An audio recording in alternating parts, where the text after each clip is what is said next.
Shalom saudara yang dikasihi oleh Tuhan Yesus Kristus. Sungguh kita bersyukur ketika Ia masih memberikan kita kesempatan untuk mendengarkan firman Tuhan.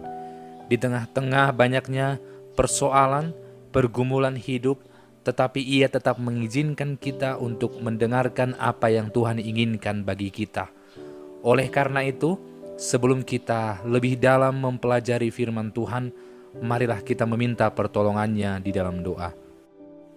Bapa di dalam surga, kami sungguh bersyukur ketika Engkau berikan kami waktu untuk sekali lagi belajar firman Tuhan.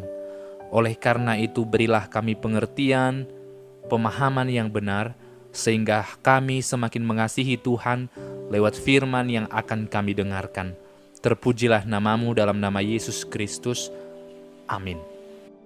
Firman Tuhan hari ini diambil dari Kolose pasal yang keempat, ayat yang kedua. Bertekunlah dalam doa, dan dalam pada itu berjaga-jagalah sambil mengucap syukur.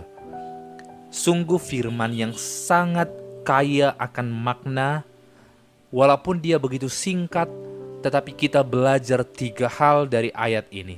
Yang pertama, bertekun dalam doa. Yang kedua, berjaga-jaga. Dan yang ketiga, mengucap syukur. Sehingga penting bagi kita mengetahui mengapa Paulus berkata kepada jemaat orang-orang yang ada di Kolose bahwa mereka harus berdoa, mereka harus berjaga-jaga, mereka harus bersyukur. Kita tidak akan mengerti hal ini kalau kita tidak membaca kepada ayat-ayat setelahnya. Ternyata Paulus bermaksud mengatakan demikian karena Paulus ingin menyampaikan berita tentang Injil Kristus. Paulus sudah tidak sabar lagi memberitakan kebaikan-kebaikan Tuhan. Paulus tidak sabar lagi memberitakan apa yang dikerjakan oleh Yesus Kristus bagi manusia. Sehingga ketika kita membaca di bagian ayat-ayat selanjutnya, Paulus juga berkata, semoga Tuhan membuka pintu bagi kami sehingga kami memberitakan Injil Kristus itu. Artinya apa?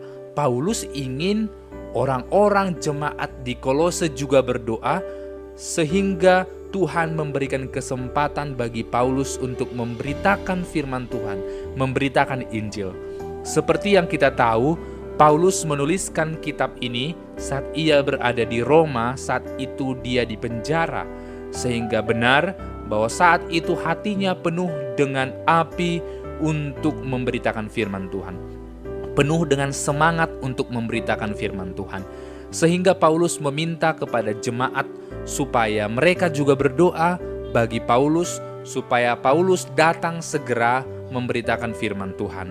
Karena begitu banyak karya Yesus Kristus yang hendak disampaikan kepada jemaat, dan ternyata terkendala oleh keadaan Paulus.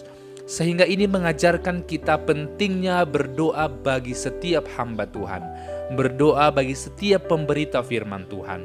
Saudara yang terkasih, ketika kita mengingat para misionaris-misionaris yang pergi ke pelosok, pergi ke pedalaman, melewati gunung-gunung, lembah-lembah, mereka tidak takut bahaya karena mereka punya api dalam hatinya untuk memberitakan firman Tuhan. Maka pertanyaannya kepada kita, pernahkah kita berdoa bagi mereka dengan sungguh-sungguh? Pernahkah kita berkata, Tuhan tolonglah para misionaris, tolonglah para pekabar Injil, supaya mereka mengabarkan kebenaran dengan setia? Pernahkah kita berjaga-jaga untuk kita pun terus mendengarkan firman Tuhan?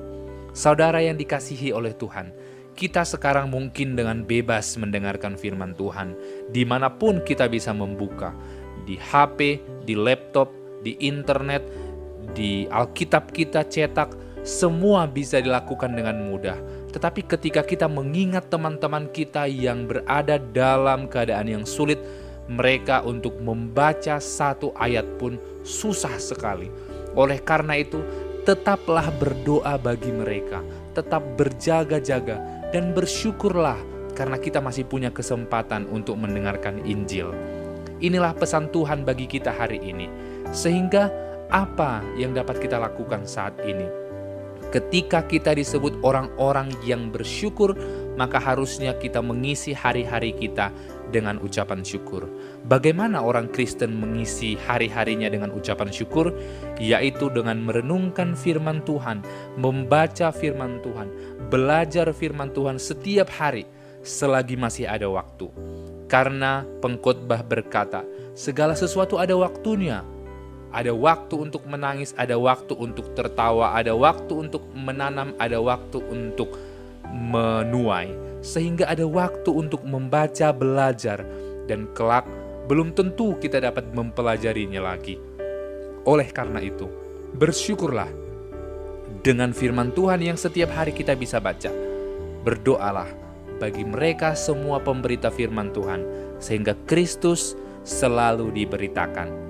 Dan teruslah bersyukur, berjaga-jaga, karena Yesus Kristus, Tuhan yang telah menebus kita, sekarang mengamat-amati kita, sedang memandang kita, apakah kita menghargai firman-Nya, atau apakah kita tidak peduli terhadap firman-Nya.